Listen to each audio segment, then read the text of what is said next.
Bismillahirrahmanirrahim. Langkah pengisytiharan perang terhadap musuh. Dengan berlakunya peristiwa di Nakhlah, Rasulullah sallallahu alaihi wasallam telah mengambil satu strategi baru, iaitu langkah menyerang dan menggempur musuh.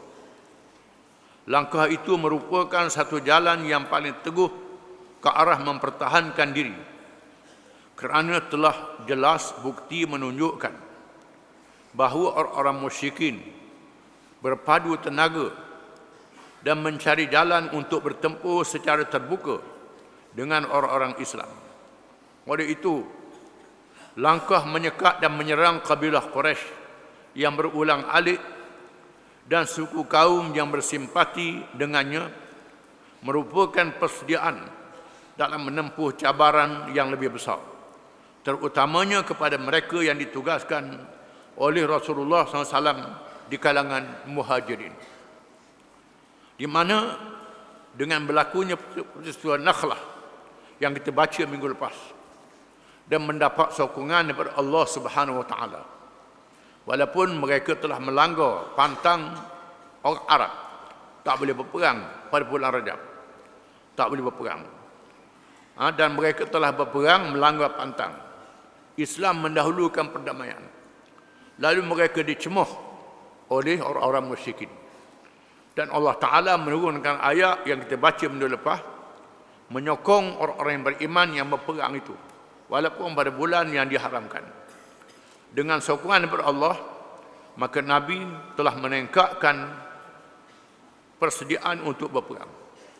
Persediaan ini berlaku kerana kaum musyrikin Quraisy tidak lagi menentang dengan kata-kata dan cakap. Mereka menentang juga dengan perang. Bukan sahaja orang Islam yang berada di Mekah yang tak boleh berhijrah diganggu, dalam masa yang sama mereka mengganggu perjalanan orang Islam dengan senjata. Maka Nabi mengambil langkah supaya orang Islam juga bersedia dengan senjata dan bersedia dengan latihan untuk menggunakan senjata bagi menghadapi musuh yang sudah bersedia untuk berperang. Di antara kebaikan-kebaikan dari strategi yang dapat diambil oleh Rasulullah SAW ialah, yang pertama, memberi peluang kepada orang-orang Ansar membuktikan perjanjian yang telah dibuat dengan Rasulullah SAW, iaitu mempertahankan Rasulullah SAW dan gerakan perang di luar Madinah adalah sebagai mukaddimah yang diambil oleh orang-orang muhajirin. Langkah pertama, isytihat perang ini adalah satu ujian kepada orang-orang Madinah yang dikenali dengan golongan Ansar. Mereka adalah orang yang berbai'ah dengan Nabi SAW untuk menolong Nabi dan sahabat-sahabatnya yang berjaya dengan harta dan jiwa raga mereka. Itu janji mereka. Janji ini dibuktikan dengan berlakunya isytihat perang ini. Dibuktikan. Dan Nabi SAW pula menguji kalangan sahabat-sahabat muhajirin yang berhijrah supaya berperang di luar daripada tanah air mereka sendiri, dan apa yang menarik, mereka menyerang kaum keluarga mereka sendiri daripada Mekah, yang satu tanah air yang menentang Islam, menjadikan ujian yang sangat berat dalam hati mereka. Tetapi iman mereka dapat menghadapi ujian ini. Yang kedua, para pemuda muhajirin perlu dilatih dengan peperangan-peperangan yang kecil setelah mereka diperintahkan supaya tidak bertindak selama 13 tahun di Mekah, di mana latihan di start bukan sahaja latihan sendiri di tempat mereka sendiri di Madinah. Latihan ialah untuk menyerang musuh di luar Madinah, musuh yang kecil dulu, sebagai satu latihan perang kepada pemuda-pemuda muhajirin. Yang ketiga, membuktikan kepada kaum musyrikin Mekah bahawa orang-orang muhajirin yang dianggap lemah dan tertindas di Mekah dahulu bukan sembarangan. Mereka adalah para mujahidin yang gagah perkasa dan tidak boleh dipandang remeh, di mana tindakan ini menunjukkan kepada musuh-musuh Islam kehebatan orang Islam, bukan orang yang lemah. Dulu mereka boleh dizalimi, boleh diseksa, boleh ditanyah dengan mudah. Cuma Allah Ta'ala tak mengizinkan mereka berperang. Bila Allah Ta'ala izin, barulah mereka tahu sebenarnya orang Islam ini ialah orang yang gagah perkasa, yang gagah berani. Yang keempat, mengajar kaum musyrikin Mekah supaya mengetahui akibat yang akan diterima di atas kebiadaban sikap mereka yang menentang Islam. Yang keempat, di mana tindakan perang ialah untuk mengajar mereka yang zalim itu dengan tindakan yang keras. Selama ini dibiarkan sahaja. Bila ada tindakan yang keras, tindakan ini mengajar mereka sebagai balasan daripada kezaliman yang telah mereka lakukan. Seterusnya Rasulullah SAW mengambil sikap mujamalah secara berlapang dada dengan golongan ahli kitab yang pernah mendakwa mereka menunggu ketibaan Nabi akhir zaman yang telah disebut dalam kitab suci mereka. Sekarang ini dia Nabi akhir zaman yang kamu tunggu itu. Silakan beriman kepadanya dan bersama-sama menegakkan Islam yang dibawa olehnya. Kerana kamu sering menyatakan sesama kamu kepada orang-orang Arab yang dianggap ummiyin, buta huruf. Sekarang silalah lihat tanda Nabi akhir zaman itu. Sila kemukakan soalan kepadanya untuk membuktikan kerasulannya. Jadi seandainya mereka mengambil sikap menentang dan bermusuh dengan Islam dan Nabi SAW yang mereka tahu akan kebenarannya, mereka juga akan menerima tindakan yang sepadan dengan sikap yang angkuh itu. Di mana langkah pembelaan ialah Nabi menghadapi musyrikin Arab yang menyembah berhala dulu. Nabi mengambil sikap damai dengan golongan Yahudi dan Kristian. Kerana Yahudi dan Kristian ini sudah tahu tentang Nabi akhir zaman. Disebut dalam kitab-kitab suci mereka. Diterangkan oleh ulama-ulama dan padri-padri mereka. Bahkan sejarah diketahui oleh mereka. Bagaimana tiap-tiap orang Nabi kalangan Bani Israel memberitahu kepada pengikut di zaman masing-masing dan minta pengikut itu berjanji bila lahir Nabi akhir zaman ini hendaklah masuk Islam, hendaklah menolongnya, berjuang dan berjihad bersama dengan Nabi akhir zaman itu. Sekarang mereka diberi peluang untuk berfikir, untuk melihat Nabi akhir zaman yang sudah datang. Mereka tahu bukan sahaja ceritanya, mereka juga tahu tanda-tanda yang ada pada batang tubuhnya. Tanda-tanda batang tubuh Nabi mereka tahu. Bukan tanda yang besar, termasuk tanda-tanda yang kecil. Mereka tahu. Sekarang mereka tengok sendiri batang tubuh Nabi SAW dan sifat sahabat-sahabat yang sudah masuk Islam. Disebut dalam Taurah dan Injil. Mereka tengok sendiri. Dan mereka diberi peluang untuk menyoal Nabi dengan soalan-soalan. Nabi boleh jawab tak? Soalan-soalan yang tak boleh dijawab, malaikat oleh Nabi-Nabi dan Rasul-Rasul alaihimussalatu wassalam. Sama ada dengan kebijaksanaan dan cerdik Nabi yang dilantik itu, ataupun jawapan melalui wahyi yang diturunkan oleh Allah Subhanahu wa taala. Di saat ini juga Allah memerintahkan supaya dipindah kiblat dari berhadap ke arah Baitul Maqdis, bukan Muqaddis, itu salah saja. Baitul Maqdis ataupun Baitul Muqaddas ataupun Al-Qudus, itu ejaannya betul. Baitul Maqdis isi makan, nama pada tempat suci. Ataupun Al-Muqaddas, isi makan juga, nama tempat. Kalau Al-Muqaddis itu yang menyucikan, itu salah maknanya, tak betul. Kena sebut Baitul Maqdis ataupun Baitul Muqaddas ataupun disebut dengan Al-Qudus. Al-Qudus.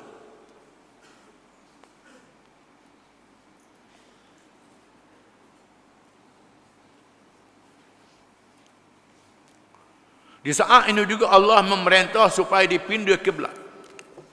Dipindah kiblat daripada menghadap ke Baitul Maqdis kepada arah Kaabah Mekah. Inilah yang dikehendaki oleh Rasulullah SAW Berhubung dengan ini Allah berfirman, "Qad nara taqalluba wajhika fis sama, falanwalliyannaka qiblatan tardaha, fawalli wajhaka syatral masjidil haram, wa haitsuma kuntum fawallu wujuhakum syatra, wa innal ladzina utul kitab la ya'lamuna annahu al-haqqu min rabbihim, wa ma Allahu bighafilin amma ya'malun." Surah Al-Baqarah ayat 144. Ayat ini mendedahkan apa yang ada dalam hati Nabi SAW. Kerana pada awalnya Allah Ta'ala suruh Nabi dan sahabat-sahabatnya yang masuk Islam menghadap kiblat ke arah Baitul Maqdis, Sakhrah Baitul Maqdis, iaitulah batu suci Baitul Maqdis yang menjadi kiblat Nabi-Nabi zaman dahulu. Dan Nabi sangat ingin supaya Allah Ta'ala ubah kiblat kepada Kaabah yang dibina oleh Nabi Ibrahim alaihissalam. Allah Ta'ala tahu apa yang ada dalam hati Nabi. Dengan ayat yang diturunkan tadi, yang maksudnya, sesungguhnya kami lihat kamu menengadah ke langit, maka sesungguhnya kami akan memalingkan kamu ke kiblat yang kamu sukai. Palingkanlah kamu ke arah Masjidil Haram, dan di mana sahaja kamu berada, palingkanlah mukamu ke arahnya.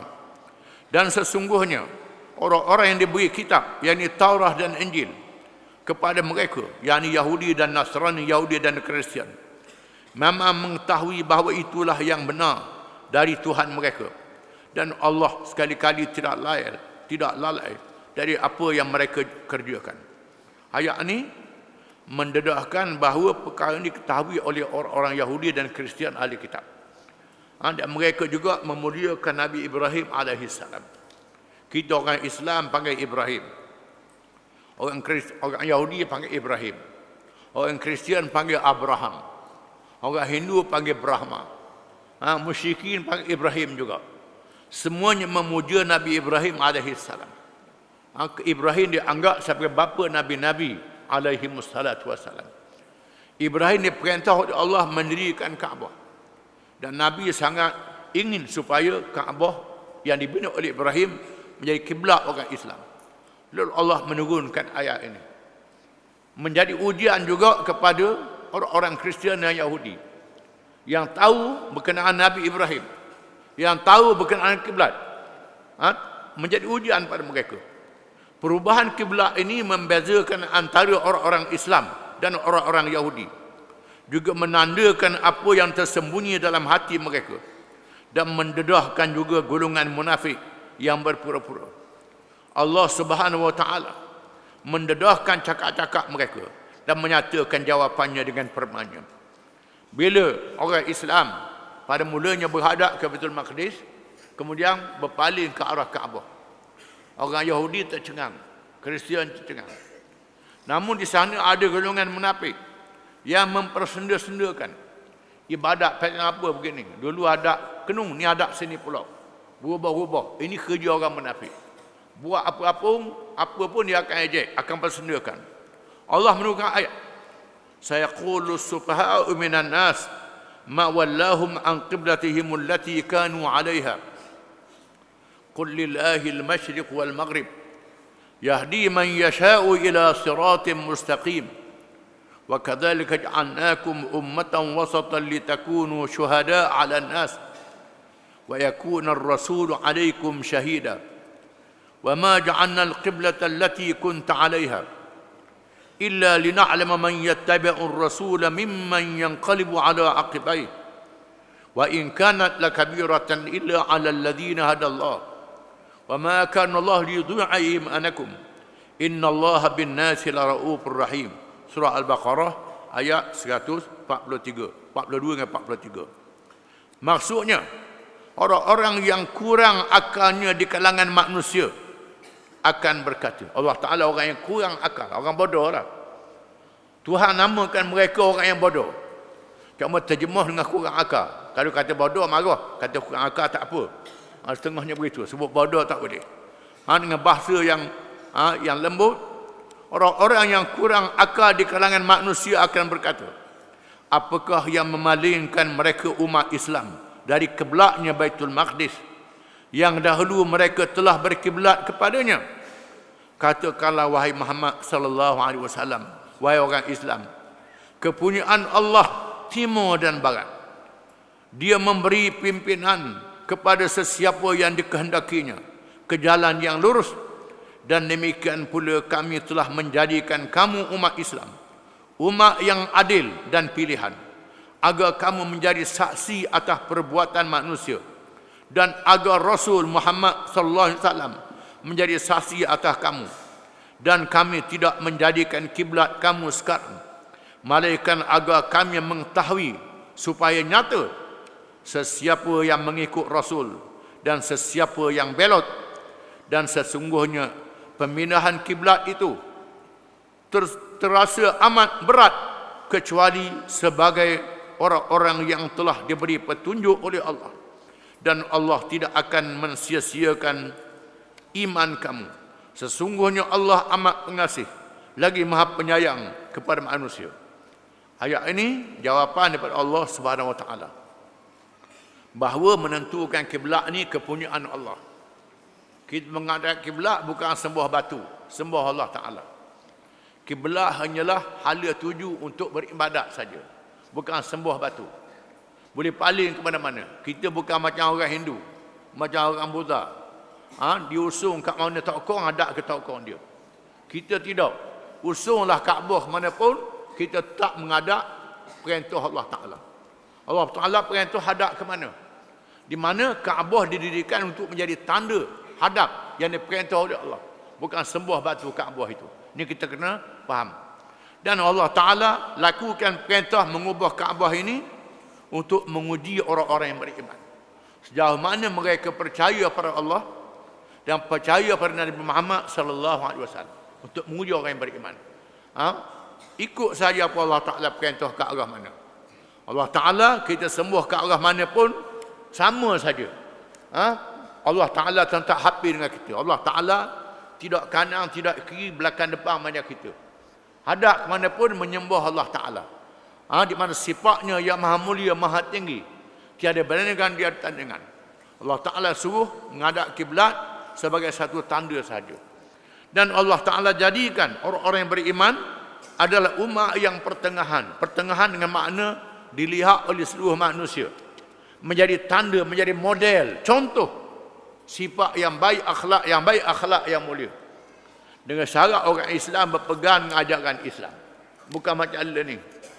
Apa yang berlaku learning sekarang ni, orang Islam tak ikut ajaran Islam. Tak boleh jadi contoh. Itu kelemahan kita sendiri. Asalnya Allah Ta'ala suruh kita orang Islam ni ikut Islam, beramal dengan ajaran Islam, benar, amanah, adil terhadap semua manusia. Sehingga di mana saja orang Islam masuk, orang akan tengok menyebabkan penduduk tempat itu akan masuk Islam. Ini yang berlaku. Bila orang Islam masuk di Asia Tengah, habis negeri Asia Tengah yang dikenali dengan jalan syurga, dalam sutera masuk Islam. Bila orang Islam masuk ke Asia Tenggara, di negeri kita ini, habis orang Melayu masuk Islam. Tinggal agama Hindu dan Buddha. Kerana akhlak yang mulia ditunjukkan oleh orang Islam. Kita learning pasal apa? Tak akan nak tunjuk, tak akan nak syarah orang apa tak nak ikut Islam. Ini kelemahan yang berlaku pada kita, kerana kita tidak menjadi contoh dan teladan kepada manusia yang lain. Itu atas dunia. Di hari akhirat orang Islam akan menjadi saksi di hadapan Allah bahawa Nabi-Nabi dan Rasul-Rasul menyampaikan ajaran Allah dengan sebenarnya. Ini kelebihan umat Islam yang ditentukan oleh Allah. Peristiwa perubahan kiblat juga menjadi suatu pengisytiharan untuk berperang membebaskan Mekah, tempat letak kiblat dari tangan orang-orang musyrikin yang tidak layak menjadi wali Masjid Haram dan menjaga Kaabah firman Allah Ta'ala. Di mana mengubah kiblat ke arah Mekah memberi semangat pada orang Islam untuk membebaskan Mekah, memerdekakan Mekah. Mekah mesti dimerdekakan. Merdeka daripada apa? Daripada jahiliah. Bukan merdeka daripada penjajah asing. Bukan merdeka penjajah asing. Mekah tidak ditakluk oleh Yahudi Kristian, tak ditakluk oleh Rom dan Parsi, tak ditakluk oleh orang putih. Yang merintah Mekah ialah anak beranak Nabi, keluarga Nabi, bangsa Nabi. Dah merdeka untuk apa? Lawan sama sendiri. Merdeka untuk bebaskan Mekah daripada jahiliah. Jahiliah orang Arab sendiri, jahiliah anak beranak Nabi sendiri. Firman Allah Ta'ala, "Wa ma lahum alla yu'adzibahum Allah wa hum yasudduna 'anil masjidil haram wa ma kanu awliya'ah in awliya'uhu illa al-muttaqun walakin aktsarahum la ya'lamun." Suratul Anfal ayat 34. Maksudnya, dan apa yang ada pada mereka, apakah Allah tidak mengazab mereka padahal mereka menghalang untuk datang ke Masjidil Haram, dan mereka bukanlah orang-orang yang berhak menguasainya. Orang yang berhak menguasainya hanyalah orang-orang yang bertakwa, tetapi kebanyakan mereka tidak mengetahui. Di mana orang Arab Mekah yang sangat menjaga Kaabah, yang sangat memelihara Kaabah, sanggup habis harta, habis duit, emas, perak, belanja untuk menjaga Kaabah, tetapi mereka tak beriman pada Allah Ta'ala. Mereka tak percaya pada Allah Ta'ala. Bahkan mereka kotorkan Kaabah dengan najis, dengan patung-patung dan berhala-berhala yang tidak layak dengan mentauhidkan Allah Subhanahu wa Ta'ala. Mereka tak layak. Oleh kerana itu mereka mesti dihalau daripada menguasai Mekah ini. Ini tujuannya. Mekah mesti dibebaskan dari tangan-tangan orang-orang yang tidak layak, yang bergelombang dengan najis syirik itu. Kewajipan ini membebaskannya adalah menjadi tanggungjawab orang-orang yang beriman. Mekah tak boleh diizin oleh mereka yang menyembah berhala. Mereka yang mengerjakan maksiat. Mereka bukan sahaja menyembah berhala, haji, dia tak tahu mereka mengerjakan haji. Kerana haji ini ialah ibadat diasas oleh Ibrahim AS. Mereka memuliakan Nabi Ibrahim. Dan mereka pergi haji kerana ikut adat, bukan ikut agama. Mereka haji menyembah Kaabah. Mereka haji memakan bangkai. Mereka haji bertawaf dalam keadaan bertelanjang. Tawaf bukan pakai ihram, bertelanjang teguh tawaf. Ini kerja-kerja jahiliah. Mereka tak layak menguasai Mekah. Perkara perubahan kiblat menambah lagi kesedaran ke arah perlunya pembebasan Mekah itu, di samping keyakinan yang telah sedia ditanam di dalam hati orang-orang yang beriman.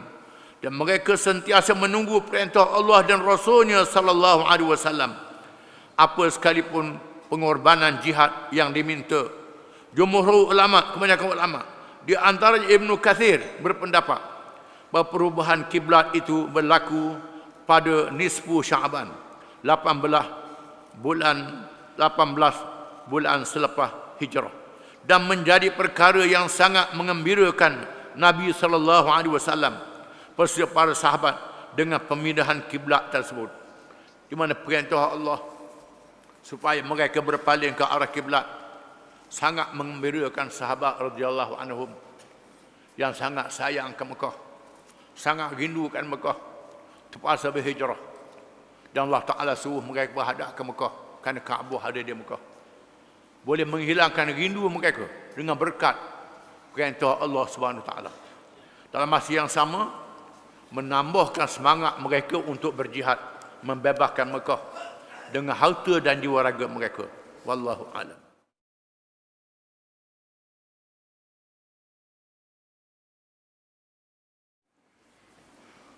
Bismillahirrahmanirrahim. Kewajipan berpuasa di bulan Ramadan. Menurut riwayat Ibnu Jarir, perintah mewajibkan puasa Ramadan diturunkan pada bulan Syaban, tahun kedua hijrah.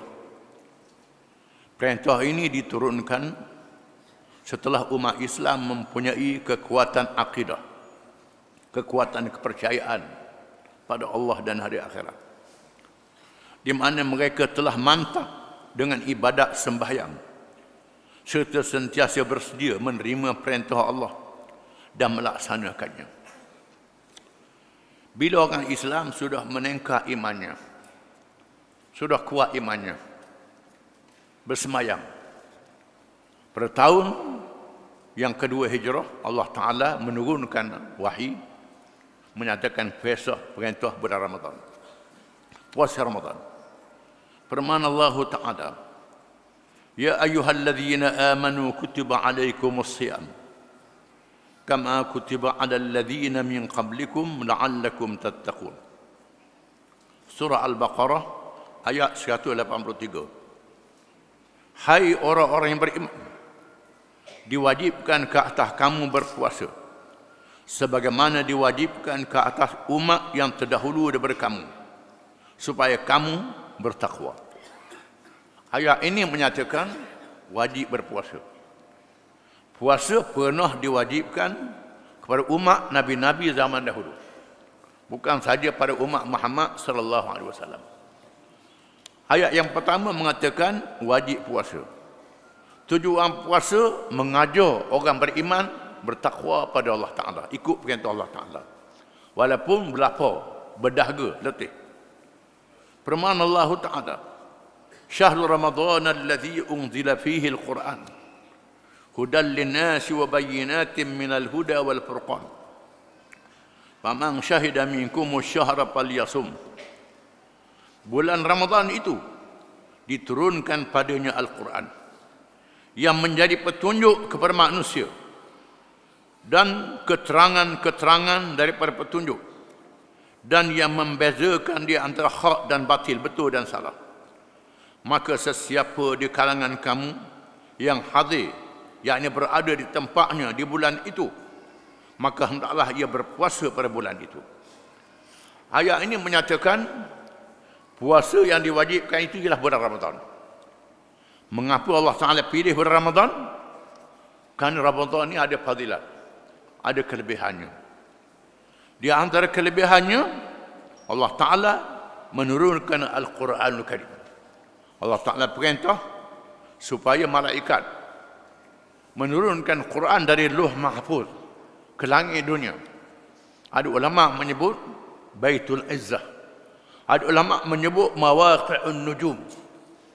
Itu tempat diletakkan Quran di langit dunia. Diturunkan sekaligus dari Lauh Mahfuz, kemudian diturunkan mengikut sebab-sebab yang berlaku dalam masa 23 tahun, tidak sekaligus. Daripada Baitul Izzah diturunkan kepada Nabi SAW dalam masa 23 tahun, marhalah Makkiyah, masa Nabi duduk di Mekah, dan marhalah Madaniyah, masa Nabi duduk di Madinah. Dinyatakan kelebihan bulan Ramadan. Allah Ta'ala pilih Quran diturunkan padanya. Jadi Ramadan ini ada kelebihan. Dengan kelebihan itu Allah Ta'ala tentukan puasa yang wajib, yang menjadi rukun Islam pada bulan Ramadan. Bila tiba bulan Ramadan kena puasa.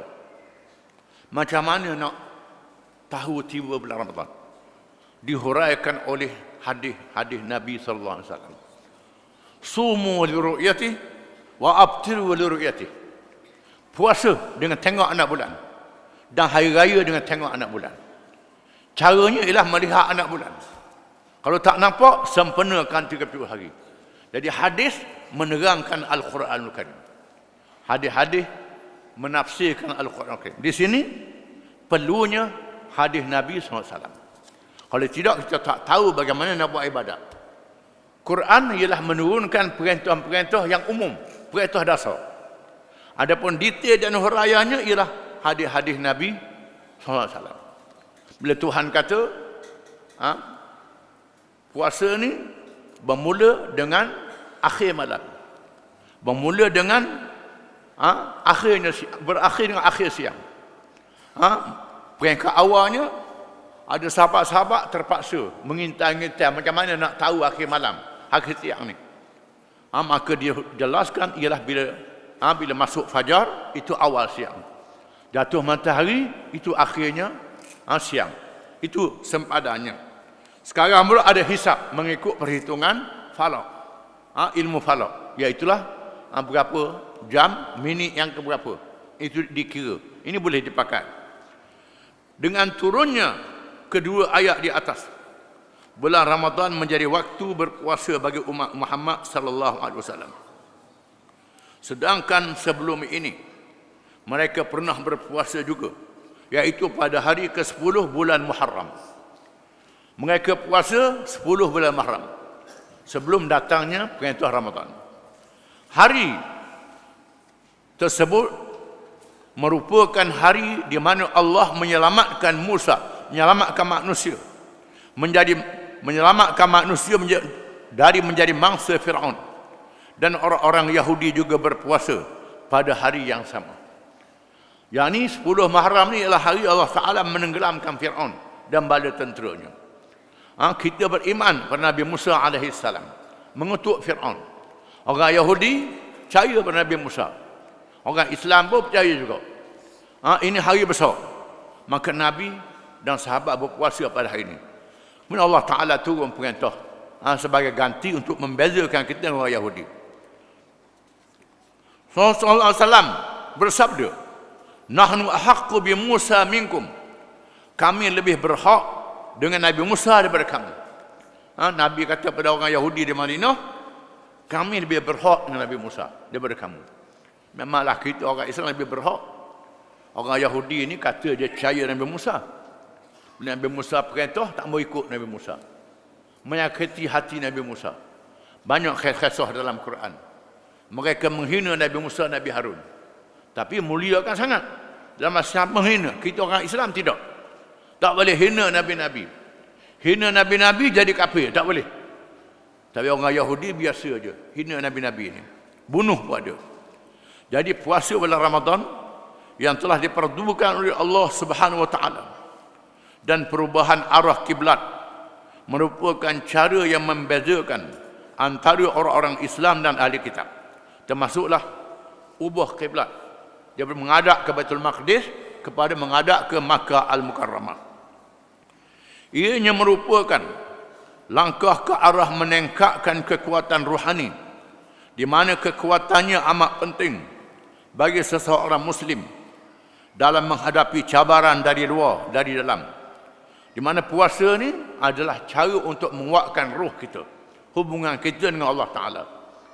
Bila kita sanggup meninggalkan makan minum, meninggalkan kepuasan hawa nafsu yang dihalalkan pada waktu siang hari, walaupun kita nak sangat, tetapi kerana perintah Allah Ta'ala, kita ikut, sanggup letih, sanggup dahaga, lapar dan sebagainya, menandakan kita meningkatkan kepercayaan kita kepada Allah Ta'ala, menjadikan orang Islam mempunyai ketahanan diri, sama ada menghadapi hawa nafsu dalaman dia sendiri ataupun menghadapi musuh-musuh Islam. Kedua perintah ini, yang ini perintah puasa dan kiblat, merupakan satu kepatuhan yang mutlak seseorang hamba kepada Allah Subhanahu Wa Taala. Rasulullah sallallahu alaihi wasallam dan menolak kepatuhan kepada yang lain daripadanya. Oleh itu ia tidak boleh dijual beli dengan sebarang bentuk habuan di dunia atau ugutannya kerana kepentingan mematuhi perintah Allah dan Rasulnya yang dibawa Rasulullah sallallahu alaihi wasallam adalah lebih berharga dari segala-galanya. Mereka menerima perintah itu dengan sikap sami'na wa ata'na. Kami dengar dan kami taat. Dengar dan taat. Sama ada kita tahu hikmat, tak tahu hikmat, bila Allah Ta'ala perintah, tetap kita ikut. Allah Ta'ala haram, kita tak buat. Apa hikmatnya, apa tujuannya, kita tak tahu. Ini perbahasan ilmu maqasid syariat, tujuan syariat. Walaupun kita tak tahu, kita percaya. Sama ada mengetahui hikmah dan tujuannya ataupun tidak.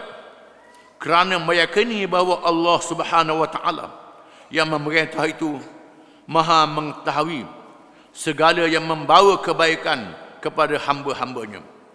Sementara Rasulullah sallallahu alaihi wasallam yang membawa perintah itu adalah benar dan amanah. Allah Ta'ala Tuhan kita sungguh.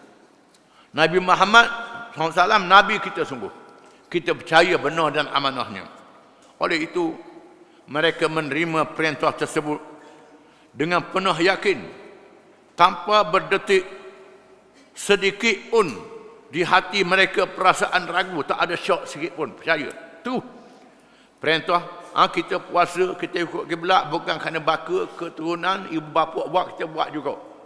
Bukan kena tikuk pada orang. Kalau tak puasa orang puasa belaka, malulah kita. Bukan itu. Ikhlas kerana Allah Ta'ala. Perintah tersebut telah menambahkan semangat mereka untuk berjihad fisabilillah dan meningkatkan kerohanian mereka dalam menghadapi musuh dalam sebarang pertempuran penentu antara yang hak dengan yang batil. Mereka sangat meyakini bahawa apa yang datang dari Allah merupakan al-haq yang benar dan yang lain darinya adalah batil yang salah yang mesti dijauhi dan ditentang. Wallahu a'lam.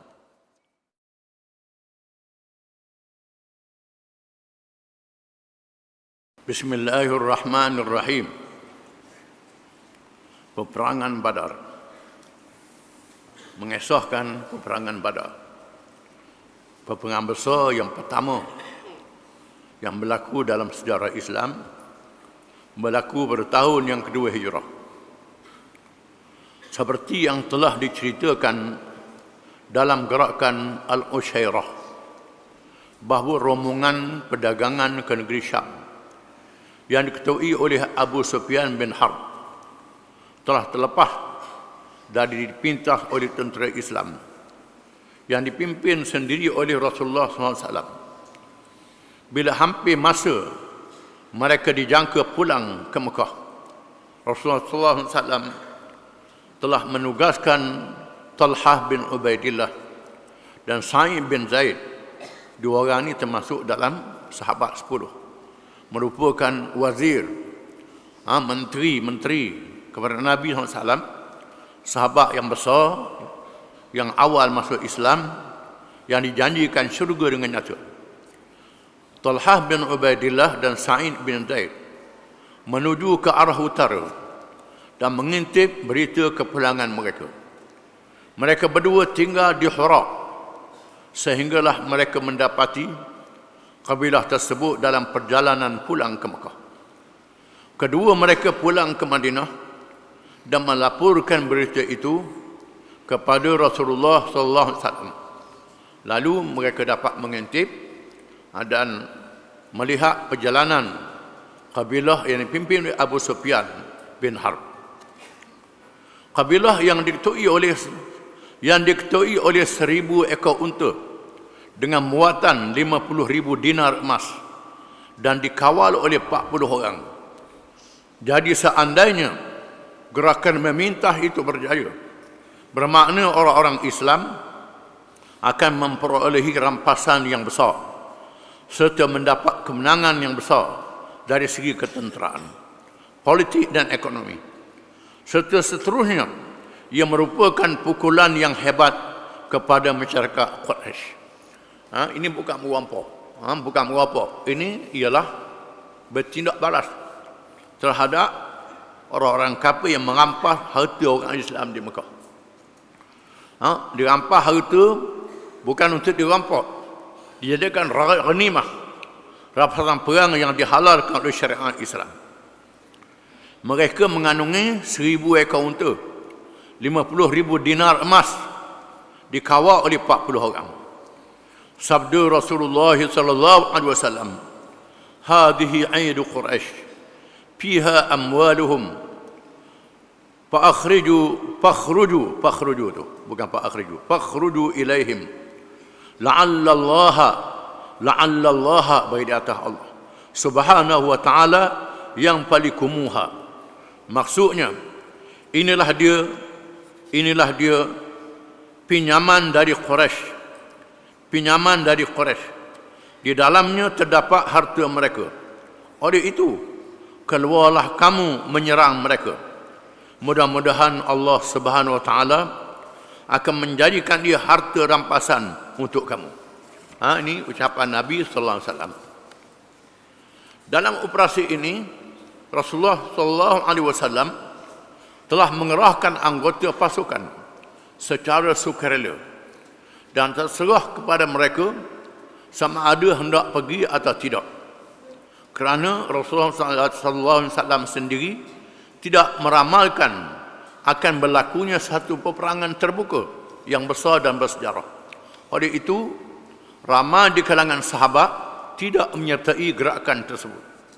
Pada masa ini tidak ada lagi pasukan tentera secara rasmi. Tidak ada pasukan khas, bala tentera. Semuanya secara sukarela. Maka mereka diminta datang secara sukarela. Maka ramai yang tak pergi kerana merasakan tidak berlaku peperangan yang besar. Tetapi Allah Ta'ala telah mentakdirkan selepasnya berlaku peperangan yang besar. Jumlah kekuatan tentera Islam, Rasulullah SAW sendiri bertindak memimpin pasukan tentera Islam untuk operasi tersebut. Jumlah mereka di antara 313 orang hingga 317 orang dianggarkan. Di antara 82 atau 83 atau 87 orang adalah dari kalangan muhajirin. Kalangan mereka yang asal dari Mekah yang berhijrah ke Madinah. 82, 83 atau 87 dianggarkan. 61 orang dari kalangan Aus dan seterusnya 70 adalah dari kalangan Khazraj. Mereka ini orang Madinah. Orang Madinah 70 daripada 61 daripada Aus dan 70 daripada Khazraj. Dua kabilah yang masuk Islam dari Madinah dikenali dengan golongan Ansar. Mereka tidak mempunyai persediaan lengkap. Mereka pergi dengan tidak ada persediaan yang secukup-cukupnya untuk berperang. Mengikut persediaan pada zaman itu. Anggota pasukan berkuda hanya 2 orang sahaja, iaitu Zubair bin Awam dan Miqdad bin Al-Aswad radhiyallahu anhuma.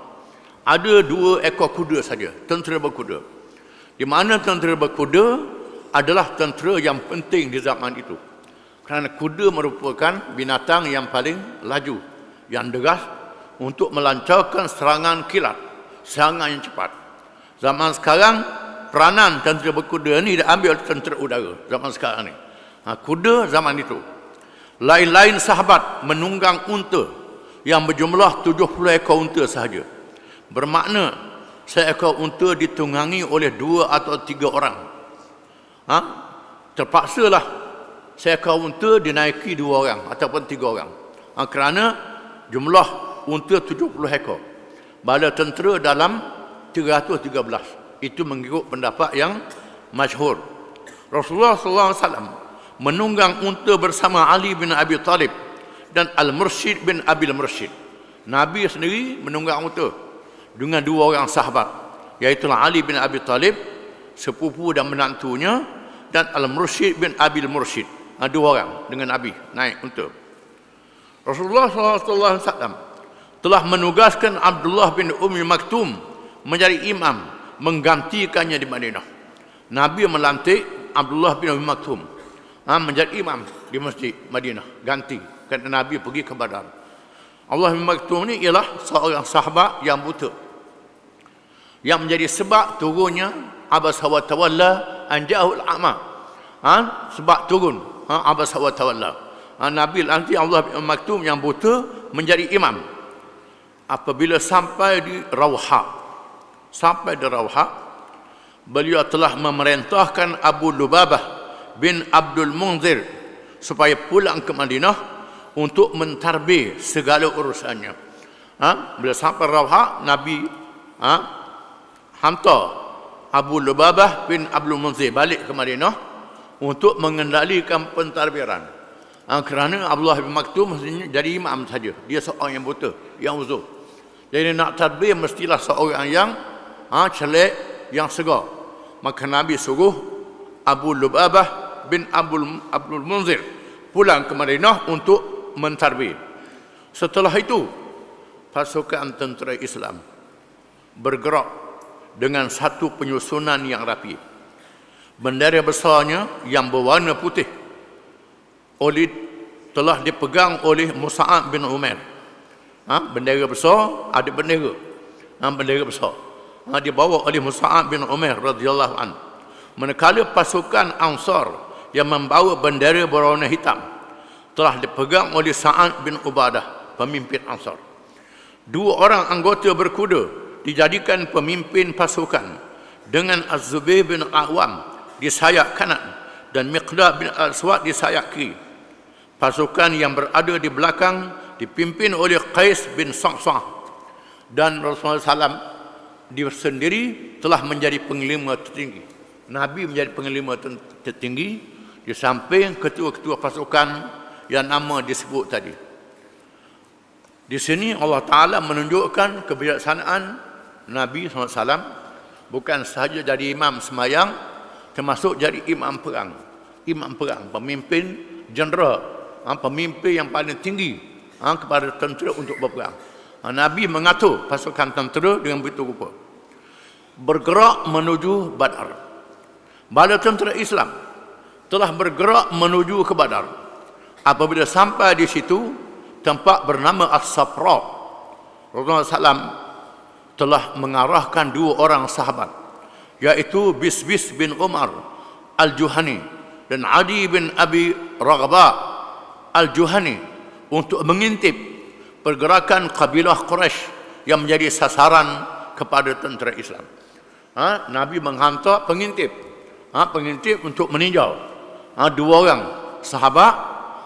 Dua orang sahabat ni iaitulah Bisbis bin Umar Al-Juhani dan Adi bin Abi Raghba Al-Juhani, dari kabilah yang sama. Mungkin mereka ni orang yang berpengalaman dalam perjalanan di padang pasir dan kawasan bukit. Dua orang ni ditugaskan untuk mengintip, jadi spy dan peninjau untuk mengintip perjalanan tentera musuh. Kabilah Quraisy meminta bantuan dari Mekah. Apabila pemimpin kabilah musyrikin, iaitu Abu Sufyan, menyedari bahawa mereka telah sampai di kawasan bahaya, dia telah mengarahkan orangnya untuk meninjau keselamatan perjalanan, iaitu dengan mengintip ataupun bertanyakan orang yang lalu lalang.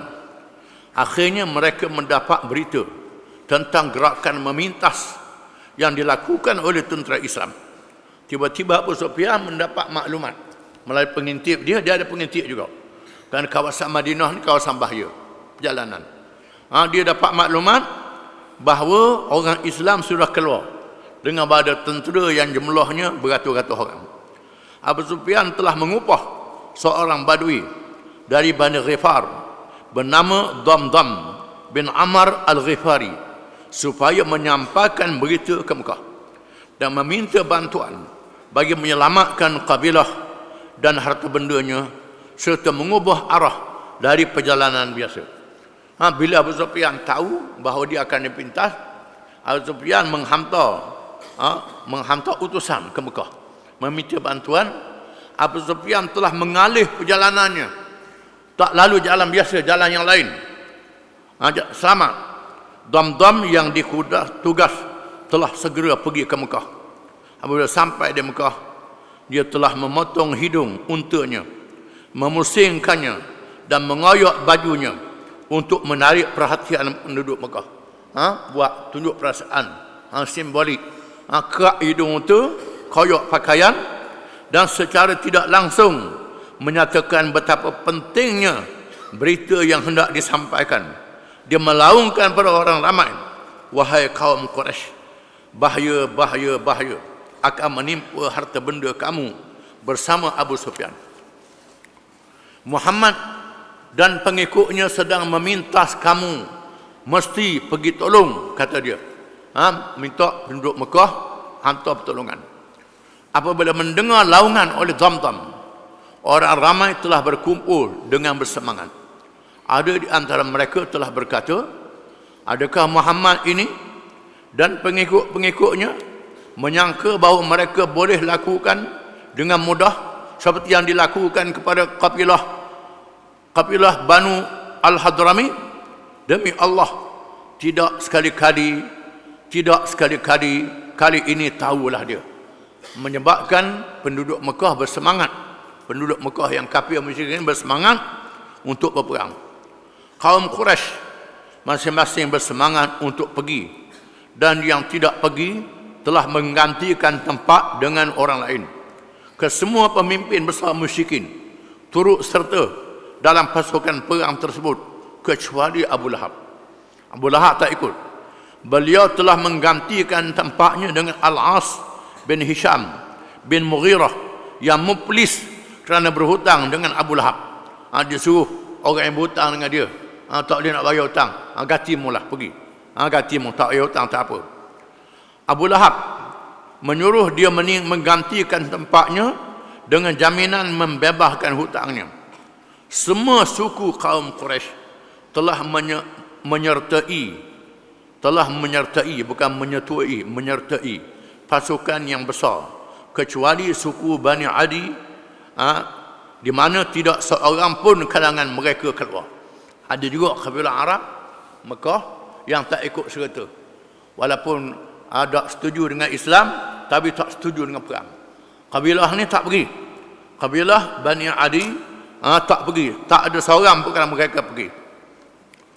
Jumlah kekuatan tentera musyrikin, jumlah anggota tentera musyrikin ialah 1,300 orang dengan 100 ekor kuda, 600 baju rantai. 600 baju rantai. Baju rantai ini adalah baju untuk menahan daripada panah, pedang, baju besi. Baju rantai. Dan unta yang banyak yang tidak diketahui bilangannya. Abu Jahal bin Hisham telah bertindak sebagai pemimpin pasukan. Abu Jahal menjadi panglima tertinggi. Dan 9 orang pemimpin yang kaya telah bertanggungjawab membiayai perbekalan pasukan musyrikin.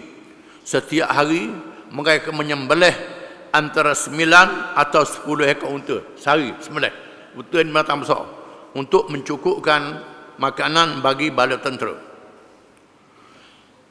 Masalah dengan kabilah Bani Bakar, apabila tiba masa untuk bertolak, mereka teringat bahawa mereka berperang dengan kabilah Bani Bakar. Mereka bermusuh dengan Bani Bakar. Mereka bimbang kalau mereka diserang dari belakang. Dalam kebimbangan itu, iblis telah muncul dengan menyerupai Suraqah bin Malik bin Jash'am al-Mudliji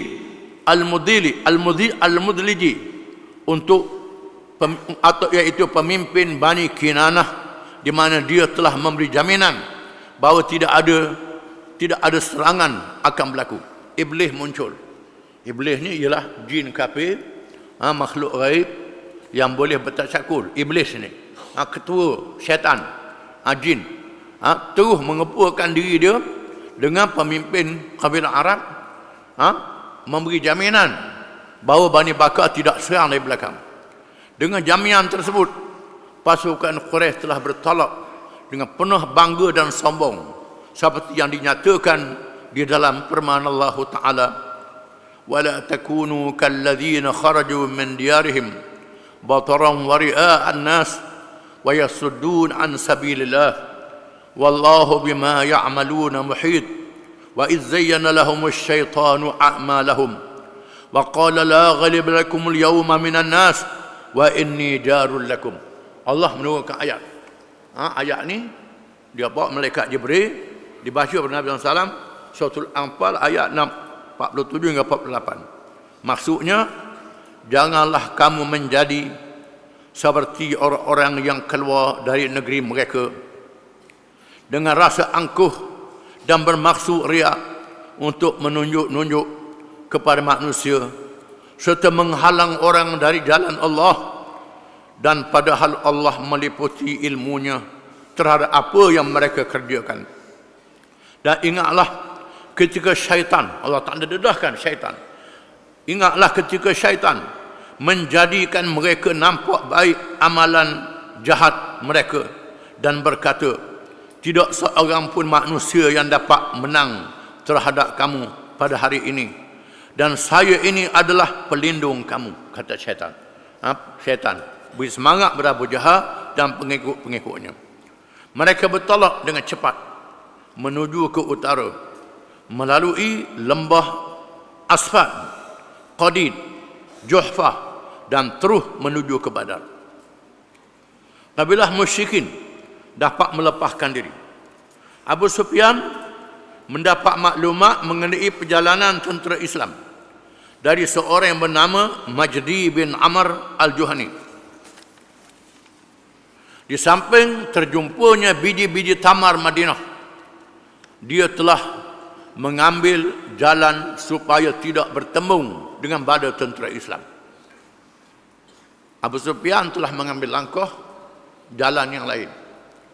bila dia mendapat maklumat daripada seorang Badui, Majdi bin Amr al-Juhani, kabilah Juhainah, dan dia bertemu dengan biji-biji tamar, butir-butir kurma yang dimakan, menandakan kurma ni kurma Madinah.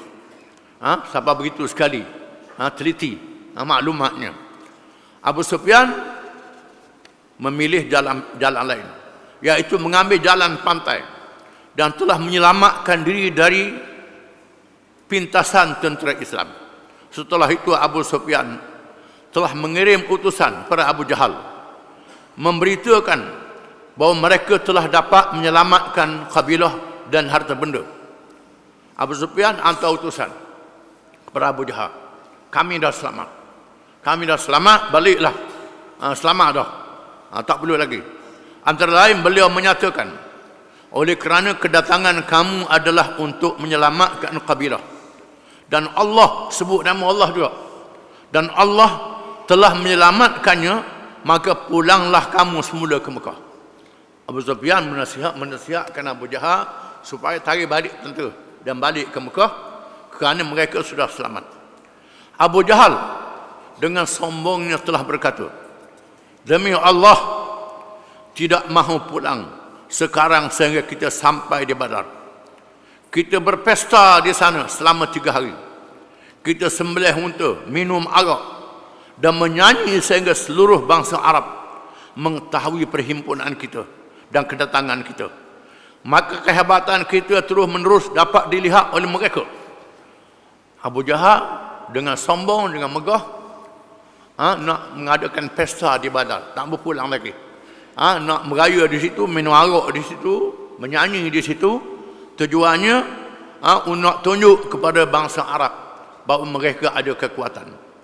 Utbah bin Rabi'ah, iaitu salah seorang dari pemimpin Quraisy, telah menasihatkan mereka supaya pulang ke Mekah.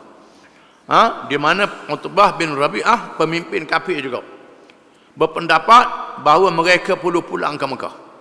Beliau telah berkata, wahai kaum Quraisy, demi Allah, kedatangan kamu bukan untuk bertempur dengan Muhammad dan rakan-rakannya.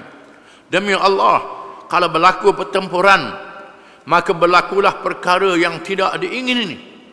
Kalau berlaku perang, berlaku perkara yang tidak molek, iaitu membunuh keluarga, sepupu dan sebagainya. Oleh itu lebih baik kita pulang saja, kata Allah. Kerana Muhammad ni orang Muhajirin, anak beranak kita, sepupu kita, adik-beradik kita, pak saudara kita, macam-macam waris kita, baik kita balik dasar berperang. Ini kata Utbah bin Rabi'ah.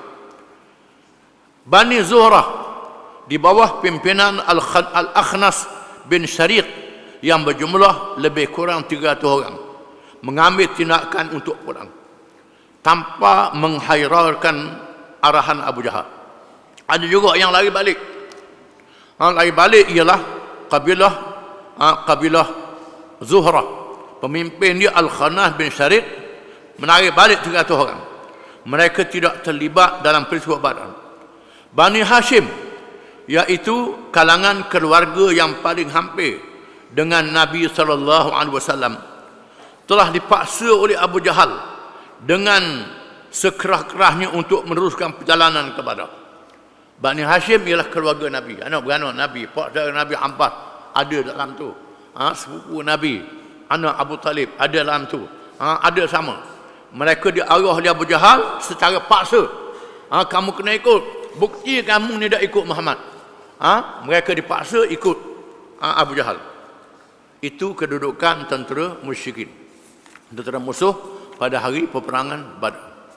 Kemudian kedudukan tentera Islam, tentera Islam pula. Wallahu a'lam. Kita sambung.